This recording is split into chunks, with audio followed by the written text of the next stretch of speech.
tes kompetensi bidang untuk tenaga kesehatan secara umum part 1. Sebelum kita mulai, bagi kawan-kawan yang belum subscribe, silakan di-subscribe ya, di-like dan di-komen juga supaya aku lebih semangat buat konten-konten berikutnya. Dan jangan lupa tekan tanda lonceng ya, supaya kalian gak ketinggalan informasi kalau aku udah buat konten berikutnya. Terima kasih ya yang udah subscribe, semoga kalian lulus.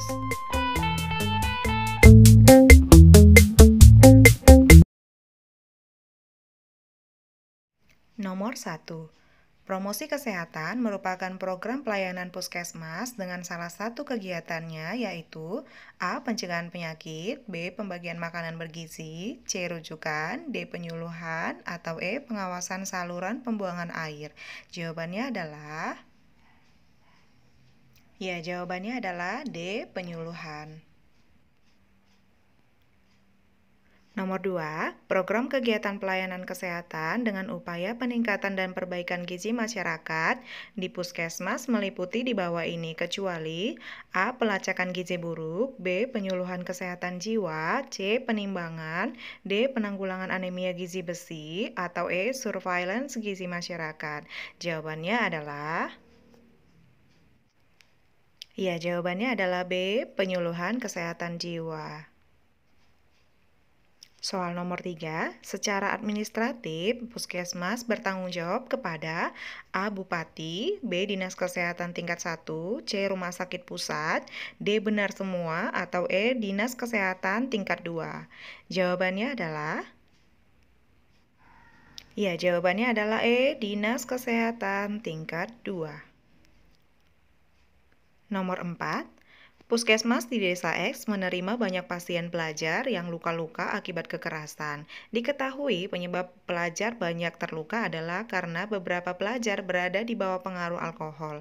Apakah perencanaan tindakan yang perlu dilakukan tenaga kesehatan atau puskesmas agar kasus tersebut tidak terulang lagi di Desa X? A. Merubah budaya yang ada, B. Melakukan konseling dan rehabilitasi pada siswa yang menggunakan alkohol, C. Minta bantuan polisi untuk mengatasi tindakan kekerasan dan penggunaan alkohol, D. Pengobatan intensif bagi pelajar yang mengalami luka-luka, atau E. Penyuluhan untuk seluruh siswa dan masyarakat tentang pengaruh buruk zat adiktif dan kekerasan. Jawabannya adalah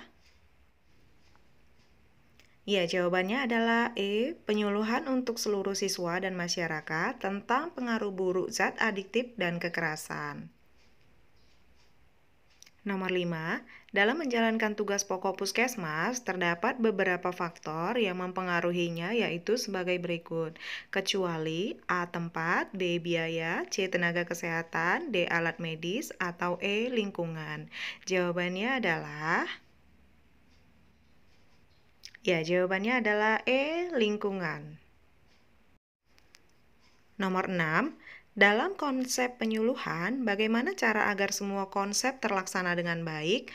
A. Melalui pendekatan, B. Mengenal daerah tertentu, C. Berbicara dengan bahasa formal, D. A dan B benar, atau E. A dan B dan C benar. Jawabannya adalah E. A, B, dan C benar. Nomor 7, berikut adalah beberapa pertimbangan cakupan wilayah puskesmas kecuali A. Pembangunan infrastruktur lain, B. Frekuensi penyakit, C. Keadaan geografis, D. Jumlah penduduk, atau E. Penetapan bupati atau wali kota. Jawabannya adalah B. Frekuensi penyakit. Nomor 8, berikut adalah yang termasuk dari program pengobatan puskesmas kecuali A. Puskesmas keliling, B. Unit gawat darurat, C. Rawat jalan poli gigi, D. Pengobatan rawat inap, atau E. Rawat jalan poli umum. Jawabannya adalah D. Pengobatan rawat inap. Nomor 9, ada berapa tugas pokok dalam puskesmas? A. 9, B. 20, C. 4, D. 10, E. 1. Jawabannya adalah 20. Puskesmas memiliki 20 tugas pokok. Nomor 10, agar jangkauan Yankes atau pelayanan kesehatan merata dan meluas, maka puskesmas didukung oleh A. Bidan Desa, B. Puskel, C. Wakil Presiden dan Menterinya, D. Posyandu, atau E. Polindes atau Pondok Bersalin Desa. Jawabannya adalah C. Wakil Presiden dan Menterinya. Nomor 11, ada sebuah kasus di daerah X yang menyebabkan anak-anak di daerah tersebut lemas atau tidak bersemangat. Setelah diperiksa, ternyata dalam tubuh mereka kurang ditemui zat besi serta protein akibat dari bahan makanan yang mereka makan tidak tergolong dalam 4 sehat 5 sempurna. Apa upaya puskesmas yang harus dilakukan untuk menangani permasalahan tersebut? A. Peningkatan poli gigi, B. Kesehatan lingkungan, C. Keluarga berencana, D. Upaya peningkatan gizi, atau E. Upaya pencegahan penyakit. Jawabannya adalah D. Upaya peningkatan gizi. Nomor 12, suatu standar dengan batas-batas tertentu untuk mengukur kinerja penyelenggaraan kewenangan wajib daerah yang berkaitan dengan pelayanan dasar kepada masyarakat yang mencakup jenis pelayanan, indikator dan nilai adalah A. Standar pelayanan minimal, B. Promosi kesehatan, C. Pencegahan penyakit menular, D. Pelayanan posyandu, atau E. P3K. Ya, jawabannya adalah A. Standar pelayanan minimal. Nomor 13, apa target MDGs yang perlu dilakukan dengan kerja keras? A. Meningkatkan pembangunan MDGs. B. Menjalankan komitmen sesuai dengan perjanjian deklarasi yang sudah ditandatangani. C. Meningkatkan sumber daya alam yang memenuhi syarat. D. Untuk merubah negara Indonesia menjadi yang lebih baik lagi. Atau E. Penurunan tingkat kemiskinan. Jawabannya adalah E. Penurunan tingkat kemiskinan. Nomor 14, mengapa MDGs sebagai acuan penting dalam penyusunan dokumen pembangunan nasional? A. Karena MDGs merupakan program dari pemerintah yang harus dijalani. B. Karena memberikan kontribusi kepada peningkatan kesejahteraan masyarakat dunia. C. Untuk mengurangi kejahatan dunia yang menyebabkan masyarakat tidak tentram. D. Sebagai perjanjian bahwa MDGs memenuhi syarat sebagai program kerja dunia. Atau E. Untuk meningkatkan bantuan pembangunan di Indonesia. Ya, jawabannya adalah B, karena memberikan kontribusi kepada peningkatan kesejahteraan masyarakat dunia. Nomor 15, untuk mencapai tujuan MDGs, pemerintah khususnya Kementerian Kesehatan memiliki strategi pembangunan kesehatan seperti berikut, kecuali A. Pengembangan profesionalisme, B. Pengembangan jaminan kesehatan masyarakat, C. Desentralisasi menuju daerah pembangunan, D. Melakukan sosialisasi kebidanan, E. Aktualisasi paradigma sehat dan pembangunan nasional berwawasan kesehatan. Jawabannya adalah D. Melakukan sosialisasi kebidanan. Nomor 16, dalam upaya pemerintah mencegah stunting pada masyarakat Indonesia adalah dengan menjaga masa emas perkembangan anak dengan mencukupi kebutuhan gizinya selama 2 tahun. Program pemerintah yang dimaksud adalah A. Program penurunan angka kematian bayi, B. Program penurunan angka kematian ibu, C. Program dana sehat, D. Program 10.000 hari pertama kehidupan anak, atau E. Program 1.000 hari pertama kehidupan anak. Jawabannya adalah E. Program 1.000 hari pertama kehidupan anak.